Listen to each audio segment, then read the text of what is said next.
Muslim ಧಾರ್ಮಿಕ ಸಮ್ಮೇಳನಕ್ಕೆ ತೀವ್ರ ವಿರೋಧಗಳು ವ್ಯಕ್ತವಾಗ್ತಾ ಇದೆ. ಹಿಂದೂ ಜನಜಾಗೃತಿ ಸಮಿತಿ ಅಸಮಾಧಾನವನ್ನ ವ್ಯಕ್ತಪಡಿಸಿದೆ. ಅನುಮತಿ ವಾಪಸ್ ಪಡೆಯುವಂತೆ ಮೋಹನ್ ಗೌಡ ಆಗ್ರಹಿಸ್ತಾ ಇದ್ದಾರೆ. ಮೋಹನ್ ಗೌಡ ಹಿಂದೂ ಜನಜಾಗೃತಿ ಸಮಿತಿಯ ಸಂಚಾಲಕರು.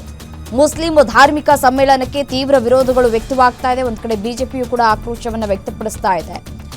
ಬೇರೆ ಬೇರೆ ದೇಶಗಳಿಂದ ಬಂದು ಇಲ್ಲಿ ಈ ರೀತಿಯಾದಂತಹ ಕಾರ್ಯಕ್ರಮಕ್ಕೆ ಹಾಜರಾಗೋದು ಸರಿ, ಬಟ್ ಆದ್ರೆ ಅವರ ಕೈಯಲ್ಲಿ ಭಾಷಣ ಮಾಡಿಸೋದು ಎಷ್ಟರ ಮಟ್ಟಿಗೆ ಸರಿ ಅಂತ ಹೇಳಿ ಆಕ್ರೋಶಗಳು ವ್ಯಕ್ತವಾಗ್ತಾ ಇದೆ.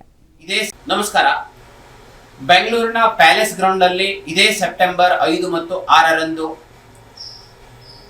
ಈದ್ ಮಿಲಾದ್ ಇಂಟರ್ನ್ಯಾಷನಲ್ ಕಾನ್ಫರೆನ್ಸ್ ಆಯೋಜನೆ ಆಗ್ತಾ ಇದೆ. ಇದರಲ್ಲಿ ವಿದೇಶದ ಯಮನ್, ಇರಾಕ್, ಸೌದಿ ಅರೇಬಿಯಾದಿಂದ ಮುಸ್ಲಿಂ ಧಾರ್ಮಿಕ ಮುಖಂಡರು ಭಾಗವಹಿಸ್ತಾ ಇದ್ದಾರೆ. ಅವರು ಈ ಕಾರ್ಯಕ್ರಮದಲ್ಲಿ ವಿಶೇಷ ಅತಿಥಿಗಳಾಗಿ ಭಾಗವಹಿಸ್ತಾ ಇದ್ದಾರೆ.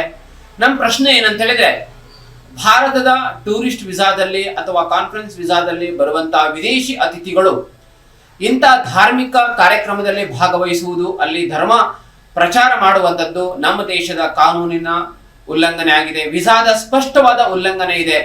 ದೇಶದ ಸಮಗ್ರತೆ, ಭದ್ರತೆ ಮತ್ತು ದೇಶದ ಐಕ್ಯತೆ, ಸಾವರೆಂಟಿಟಿ ದೃಷ್ಟಿಯಿಂದ ಅತ್ಯಂತ ಅಪಾಯಕಾರಿ ಇದೆ. ಹಾಗಾಗಿ ನಾವು ಕೇಂದ್ರ ಸರ್ಕಾರಕ್ಕೆ ಮತ್ತು ರಾಜ್ಯದ ಗೃಹ ಇಲಾಖೆಗೆ ನಾವು ಆಗ್ರಹವನ್ನ ಮಾಡ್ತಾ ಇದ್ದೇವೆ. ಯಾರು ಇವತ್ತು ವಿದೇಶಿ ಧಾರ್ಮಿಕ ಮುಖಂಡರು ಈ ಒಂದು ಈದ್ ಮಿಲಾದ್ ಇಂಟರ್ನ್ಯಾಷನಲ್ ಕಾನ್ಫರೆನ್ಸ್ ಬೆಂಗಳೂರಿನ ಪ್ಯಾಲೇಸ್ ಗ್ರೌಂಡ್ ಅಲ್ಲಿ ಭಾಗವಹಿಸ್ತಾ ಇದ್ದಾರೆ, ಇವರು ವಿಸಾದ ನಿಯಮಗಳನ್ನು ಪಾಲನೆ ಮಾಡ್ತಾ ಇದ್ದಾರಾ, ಇದ್ರ ಬಗ್ಗೆ ಗಂಭೀರವಾಗಿ ಪರಿಶೀಲನೆ ಮಾಡಬೇಕು. ಒಂದೊಮ್ಮೆ ಅವರು ಆ ನಿಯಮನ ಉಲ್ಲಂಘನೆ ಮಾಡ್ತಾ ಇದ್ದಾರೆ, ಈ ಕಾರ್ಯಕ್ರಮದ ಆಯೋಜಕರ ಮೇಲೆ ಮತ್ತು ವಿದೇಶಿ ನಾಗರಿಕರು, ಧಾರ್ಮಿಕ ಮುಸ್ಲಿಂ ಮುಖಂಡರು ಏನು ಭಾಗವಹಿಸ್ತಿದ್ದಾರೆ ಅವ್ರ ಮೇಲೆ ಕಠೋರವಾದಂತಹ ಕಾನೂನು ಕಾರ್ಯಾಚರಣೆ ಮಾಡಬೇಕು ಹೇಳುವ ಆಗ್ರಹವನ್ನ ಹಿಂದೂ ಜನಜಾಗೃತಿ ಸಮಿತಿಯು ಮಾಡ್ತಾ ಇದೆ.